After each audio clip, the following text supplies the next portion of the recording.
When you speak about providing food for our islands, how does that work? So there's a lot that the ranchers do to get that beef from the ranch to your plate. It's actually a pretty complicated chain of events that I think not a lot of people understand. But the good thing is that people are starting to support local beef a lot more, realizing that if we support our ranchers, then they're able to provide a lot more to our community. We have about 10 processing facilities in the state. We are able to provide what the processing plants have the capacity to do within any given month. The ranchers work with that, and there are other ranchers who have cow-calf operations. So these are operations where they don't necessarily have the forage quality or the amount of space to be able to produce grass-fed beef at this moment. But with the increased support for that local beef, a lot of these ranchers are able to get those other variables up, like the processing capacity, to be able to provide more for our community. Cattle ranching requires land as well as water. Those resources are so precious to us here in Hawaii, and people say they're limited. But as we know, we have a lot of capacity. How does the land concerns play into the work that you do? One of the biggest issues is access to land and having those lease terms for those who lease that makes them confident in being able to continue their operation. So there's actually a bill back in 2003, so 18 years ago now. Act 90 was passed in 2003, and it was a way to make sure that there would be long-term production of agricultural lands in the state. And what Act 90 did was it said that agricultural lands that are currently under the Department of Land and Natural Resources should be transferred to the Department of Agriculture. This makes sense because the Department of Agriculture, their mission is to support food production. The DLNR has a very important mission, but it doesn't include food production. In addition to that, the leases under the DLNR are not based on agricultural production. They're based on highest and best use, which means that the rent values are a lot more than a cattle rancher can handle. A lot of times they're short because they're not for agriculture. So they might be 30-day revocable permits. These things make it very difficult for a rancher to plan. Ranchers usually work on long-term scales, planning multiple years in advance.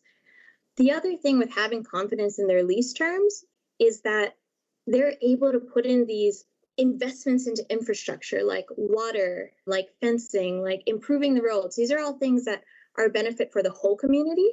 But with short-term leases, it's kind of silly to be making those risky investments unless you know that you'll be able to continue your business into the future. Implementation of a law that was passed 18 years ago is necessary at the moment. But also when we're talking about the sustainability of the cattle business, what paradigm shift do we need to have? I think that that's an important thing that we need from the community is educating folks to realize that, yes, ranchers provide food, but they're also there as a big contributor to the economy. Cattle is often in the top 10 of Hawaii's top agricultural commodities. They provide a lot of jobs. In the COVID pandemic, they were able to stand up and feed the community at a moment's notice. The Hawaii Cattlemen's Council organized a donation. We got in over 20,000 pounds of beef donated to the Salvation Army for families in need. That's over 60,000 hot meals. And that was just what we organized. Outside of what we organized, we know that there were ranchers, large and small, making those donations. And so knowing that the ranchers are able to do this, we need to make sure that we keep as much agricultural lands in agricultural production as possible, because they're the ones who are here when crisis hits to be able to support the community. You know, Nicole, recently we've seen the demise of Love's Bakery, one of our long-standing industries here. The cattle industry is equally as important. Can you share what we need to be paying attention to and what we can do to preserve and make sure that the cattle industry maintains itself? When Love's Bakery closed down, it was really alarming. That's an industry that provides us with food here in the islands for the islands. That's something that cattle ranchers do as well.